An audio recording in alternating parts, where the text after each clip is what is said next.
শুভেন্দু অধিকারী ভারতের পশ্চিমবঙ্গ রাজ্যের মুখ্যমন্ত্রী এবং বিজেপির অন্যতম নেতা। শুভেন্দু অধিকারী আসলে কি নিয়ে রাজনীতি করেন, তার রাজনীতিটা কিসের উপর প্রতিষ্ঠিত, কিসের উপর ভিত্তি করে গড়ে উঠেছে, তার রাজনীতির অদ্যপান্ত ফাঁস করে দিলেন, রাজনীতির গুমর ফাঁস করে দিলেন আনিস আলমগীর। আনিস আলমগীর বাংলাদেশের একজন জ্যেষ্ঠ সাংবাদিক, সিনিয়র সাংবাদিক। তিনি আসলে ভারতের বিজেপির যে রাজনীতি এবং শুভেন্দু অধিকারীর যে রাজনীতি, সেই রাজনীতির যে গুমর, সেই গুমর ফাঁস করে দিয়েছেন। শুভেন্দু অধিকারী মূলত হিন্দুত্ববাদী নেতা, অর্থাৎ তিনি হিন্দুত্ববাদকে প্রমোট করেন এবং হিন্দুত্ববাদের বিপরীতে অন্য যে ধর্মগুলো রয়েছে, অন্য যে সম্প্রদায়গুলো রয়েছে, অন্য যে মতবাদগুলো রয়েছে, এগুলোকে তিনি তুচ্ছ-তাচ্ছিল্য করেন, কটাক্ষ করেন, বিদ্রূপ করেন। এটাই তার রাজনীতি। অর্থাৎ তিনি হিন্দু ধর্মের পক্ষে সাফাই গান, হিন্দু ধর্মকে বড় করার জন্য, অনেক উচ্চতর একটি আসনে প্রতিষ্ঠিত করার জন্য, কিংবা অনেক মহিমান্বিত করার জন্য তিনি সত্য মিথ্যা যা নয় তাই বলেন। অপরদিকে হিন্দু ধর্মের বিপরীতে অন্য যে ধর্মগুলো রয়েছে, সেটি ইসলাম ধর্ম হইতে পারে, শিখ হইতে পারে, জৈন হইতে পারে, বৌদ্ধ হইতে পারে, খ্রিস্টান হইতে পারে, এই ধর্মগুলোর ব্যাপারে শুভেন্দু অধিকারী অনেক কুৎসারটনা করেন, মিথ্যাচার করেন, তুচ্ছ-তাচ্ছিল্য করেন, ব্যঙ্গ বিদ্রূপ করেন। ভারতে মুসলমানদেরকে নির্যাতন করা হয়। ভারতে যখন মুসলমানদেরকে নির্যাতন করা হয়, তখন বাংলাদেশে জামায়াত ইসলামের রাজনীতি বেশ লাভবান হয়, বেশ উপকৃত হয়। আবার বাংলাদেশে যখন হিন্দুকে নির্যাতন করা হয়, হিন্দু ধর্মাবলম্বীদেরকে নির্যাতন নিপীড়ন করা হয়, তখন ভারতে ওই বিজেপির রাজনীতি, হিন্দুত্ববাদী রাজনীতি, এই রাজনীতিটা বেশ লাভবান হয়, বেশ উপকৃত হয়। এভাবেই মূলত সাম্প্রদায়িকতার যে রাজনীতি, সেটি চলে।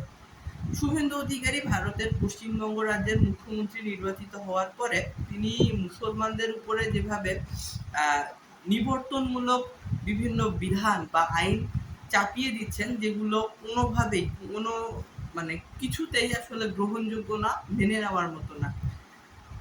ভারত পৃথিবীর দ্বিতীয় বৃহত্তম মাংস রপ্তানিকারক দেশ। মাংসের মধ্যে তারা গরুর মাংস এবং মহিষের মাংস তারা রপ্তানি করে এবং ভারতের বিপুল পরিমাণ বৈদেশিক মুদ্রা অর্জন করে মূলত মাংস রপ্তানি করার মধ্য দিয়ে।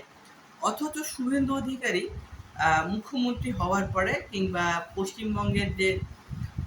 পশ্চিমবঙ্গের যে বিধানসভায় তারা সরকার গঠন করতে পারার পরে, তারা এই জায়গাটাতে বেশ ঝামেলা করছে। তারা দেখা যাচ্ছে যে ওই গরু জবাই করা কিংবা গরুর মাংস রপ্তানি করার ফলে, বিধিনিষেধ আরোপ করার ফলে দেখা যাচ্ছে যে সাধারণ খামারিরা বা প্রান্তিক চাষিরা তারা ক্ষতিগ্রস্ত হচ্ছে। ভারতের অনেক হিন্দু আছেন যারা গরু লালন পালন করেন এবং এটার মাধ্যমেই তারা তাদের জীবিকা নির্বাহ করেন, এবং গরুর মাংস রপ্তানি করে ভারত কিন্তু বিপুল পরিমাণ বৈদেশিক মুদ্রা অর্জন করে।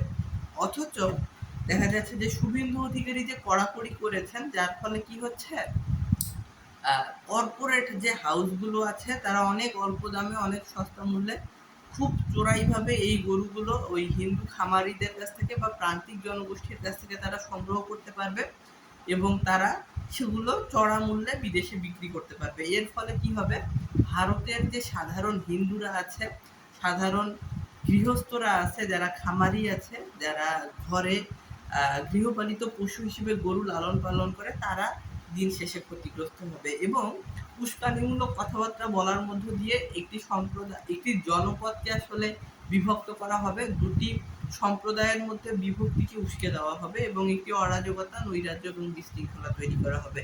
মূলত এটাই ভারতীয় জনতা পার্টি, বিজেপির বা শুভেন্দু অধিকারীর রাজনীতি। এবং এই বিষয়গুলি বাংলাদেশের সিনিয়র সাংবাদিক আনিস আলমগীর তার ফেসবুক পোস্টের মাধ্যমে তুলে ধরেছেন।